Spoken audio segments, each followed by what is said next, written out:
Hey, what is up, guys? It is your boy Speed here, and today we're gonna be going over the top 5 best offlaners of 7.29. Very exciting patch. The map didn't really change besides a lot of trees, but the offlaners changed a little bit. I just played a game of SEER, by the way. It went really great. That hero it's a lot of fun. It's really a blast. He's actually on this list, and he's #1. So, without further ado, go get your GAMELEAP sub if you haven't already. I know there's a bunch of you who watch these videos for free. I barely can live, alright? I barely can live. I'm running out of Pokemon cards to open, and therefore, if you guys don't get a GAMELEAP sub, I'm not going to be able to open any cards, and therefore, that will be a large problem. So, yeah, go do that, subscribe to the channel, and let's get into it. Alright, coming in at #1, we have Dark SEER. This is not really set in any order. These are just 5 of the offlaners with very high win rates that are performing very well in this patch, and that I also recommend. And yeah, Dark SEER is #1. So let's quickly get into the changes of Doink SEER. Alright, so we got a few big changes here. So let's talk about his first spell, his first changes, which is Ion Shell. It went from 24 damage to 30. However, the mana cost was increased, but I would take that trade any day. Frankly, they also buffed Soaring, which is a really nice change for this hero, giving him an earlier option to get this item. On top of that, a lot of people are buying Bottle as well, so you have really no issues with mana unless you're buying no Clarities and no Mangoes. On top of that, Vacuum was buffed. Backswing was reduced, so it's, easier to cast your other spells after you cast Vacuum if you don't cancel it. And then finally, Normal Punch was massively buffed. This spell actually might be super legit. I unfortunately didn't get to try it in my last game, which is a bit of a bummer. I probably should have bought it a little bit earlier, but they made it where you have to run much less time, almost half of the distance, to get the maximum duration stun when you hit them, and the illusion you punch out of them does double the damage and takes only 200% damage instead of 300% damage. Massive, massive buffs all around the board. On top of that, his level 10 talent from 60 vacuum AoE was changed to 6 armor, and you might be like, oh, that's not that useful. I don't really need armor on Dark SEER because the hero has high armor and buys mech, and you'd be right. But the thing is, the other talent at level 10 is Ion Shell Radius, which you would want to take, but you also want to take vacuum AoE. It's really, really nice to allow you to hit every single hero in the vacuum, and therefore the vacuum AoE was not only buffed, it was shoved back to level 15, which I guess technically is a nerf, but at the same time it's a buff because now you can take the Ion Shell Radius and the vacuum AoE, and that's a huge change. And then finally, at level 20, instead of Wall of Replica slow, it is now Wall of Replica cooldown, but I swear to God, if I see anyone take at level 20 Wall of Replica cooldown instead of Ion Shell damage, I will blow my brains out. Yeah, all in all, this hero is much better, and I recommend picking up a Clockwork or Tusk or Spirit Breaker, something like that. Next up on the list, we have Vanguard Guy. So what you want to do on Vanguard Guy is max Retaliate. Yes, I'm very serious about this. There are some variations to this build where people are going max nukes, and it's not bad. I can sort of get behind it. But the thing is, Vanguard is obscenely, and I really do feel this way, I really feel like Vanguard is just broken right now. I don't know, man, like, there's something about this item right now that just feels wrong. It's 100 gold cheaper than last patch, and it got buffed, right? It's 100 gold cheaper, and it got buffed. Think about that. Think about how crazy that actually is, right? So this item is in some insanely good spot, and what you can do on Centaur is you can literally rush it. Now, when you play Centaur, I recommend you have a position 4 who doesn't necessarily need too much XP or anything of the sort, because you do kind of want a lot of it to get as many Retaliate levels as possible so that you can optimize this Vanguard Retaliate timing, and you can basically take the tier 1 once you have the Vanguard. It really is that good, and even if you can't, let's say they're just annoying you, yeah, you can just kick out almost every safe laner as long as it's not Ursa, but even then, it's really funny, Ursa can struggle to kill you once you have your Vanguard. If you stun nuke and then Ursa auto-attacks you when you have max Retaliate, he will basically die. He will have to ulti during overpower just to not take like half of his damage when trying to kill you, and the keyword is trying there. It really is almost impossible to actually kill this hero. And the last thing I'd like to mention is a big change that I don't think a lot of people really think about. Maximum movement speed has been basically become the standard. Weaver cannot go above the max. Wind Ranger cannot go above the max. Dark Seer is stuck at the max when he uses Surge.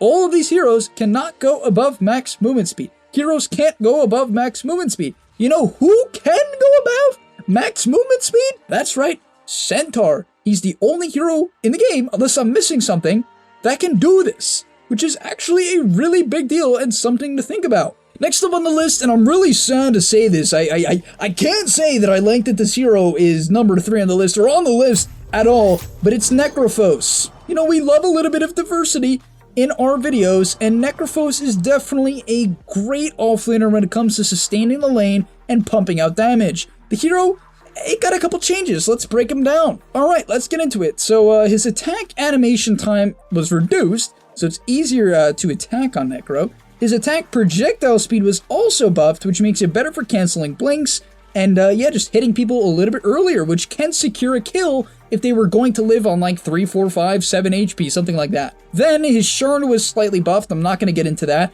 but Ghost Shroud was massively buffed at level 1, doubling the slow at level 1. On top of that, Heartstopper Aura was buffed at level 1, and the regen, which is the biggest part, was amped by a second. Massive stuff. And finally, Reaper's Scythe also buffed. On top of that, I think a lot of the popular heroes that I've seen in the meta as of late are either like Phantom Lancer, who recently got nerfed, or like tanky strength heroes. We see a lot of tanky strength heroes. People buying Satanic, all this nonsense. It's really hard to kill people when they hit these like really tanky timings and these Satanic timings, but Necro can really help to deal with that. Imagine there's a Gyrocopter running up your hill, half HP, but you got a Necro, he's done. He's out of the game, and I really do believe that in this current meta of like healing, which seems to be the case, everything healing got buffed. Holy Locket, Mech, Satanic, a lot of healing stuff getting buffed. Sanshin Yasha did not get changed, and so yeah, Necro's good for that. Next up on the list. Now this one is a little bit, it's not even that popular right now, but you guys know I'm a huge advocate of this. I'm a huge advocate of Elder Titan. I'm a massive advocate of Elder Titan. Now recently, they made his Echo Stomp actually a higher mana cost. Yeah, so they nerfed Echo Stomp. And on top of that, they nerfed the cooldown of Earth Splitter at level 1 and level 2, but they did make the delay better in 7.29 and 7.29b.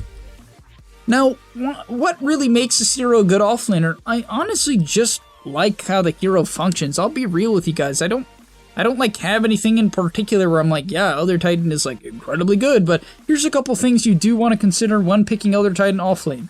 Number 1, I think he's particularly good if your hero in your lane has some sort of stun or slow.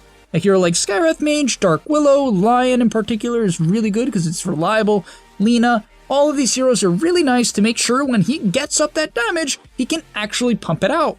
And then, basically, all you're going to do on this hero is go Phase Boots, Wand, maybe Echo Saber. I'm more of a fan of just rushing Ags or rushing BKB. I think it's too important to have one of these items because otherwise you kind of just get kited a lot of the time in the fights, so I really do recommend rushing one of those items. And so all in all, I don't have too much more to say about Elder Titan. I think for me, it's just a preference. It's also a really high win rate pub hero, and I'm just such a big fan of Natural Order. I just think that this spell is so good.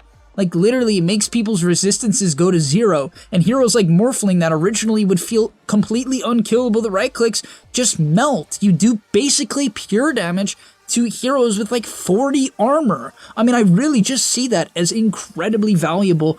All you really need to make sure you have on Elder Titan is hard initiation. Heroes like Clock, and I know it's weird because it's like, oh, I said you need a stun. I mean, you need stun slows in your lane, right? You need that.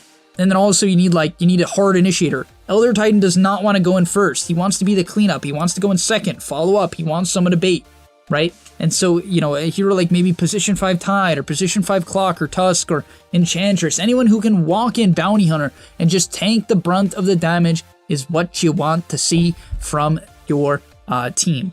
But alright, let's get into the next one.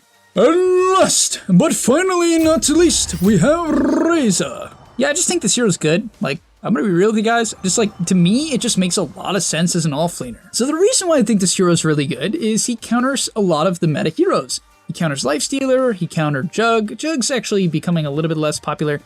Troll, Sven, when Sven is picked. He's good against a lot of these heroes. He's also good against Gyro, who's being picked a lot right now. That matchup actually can go either way, but in the laning stage, I think it's generally Razor favored. All in all, I'm a big fan of this hero as it's a lane dominator, and it's a frontliner, and it farms pretty fast. I just think for pubs, when you're looking for a hero to pick, these are really, really nice heroes to pick, right? The heroes that can farm, the heroes that can dominate lane scale, they don't have to just like dive the enemy team and they can't really push in waves. Like, I don't like those heroes. Examples of that are like Night Stalker can be a bit rough in pubs, you know, sure he can get kills, but like when it's daytime, you can struggle to push in lane, struggle to do things, and I really do believe that this hurts your hero and your ability to carry solo queue games, assuming you're the best player in lobby, which, well, that should be your first goal when it comes to Dota. That really helps. But alright, thank you guys so much for watching. I hope you enjoyed. If you did, smash the like button and subscribe. And really, on Razor, make sure you get your BKB as soon as humanly possible. A lot of people skip it. They're like, I'm gonna buy Yules, and I'm gonna buy Hood, and then I'm gonna go Sanchiasha, and then I'm gonna go Ags, and then Shivas, and then Assault Curas. And they're like, wow, I'm dead. Thanks so much for watching, guys. I'll see you in the next one, and I'm out. Peace. And that's all, but remember, before you leave, come on, before you tune out, subscribe to the GameLeap website, where we are going to help you get to the next rank. If you're stuck, click the link down below, and I'm out. Peace.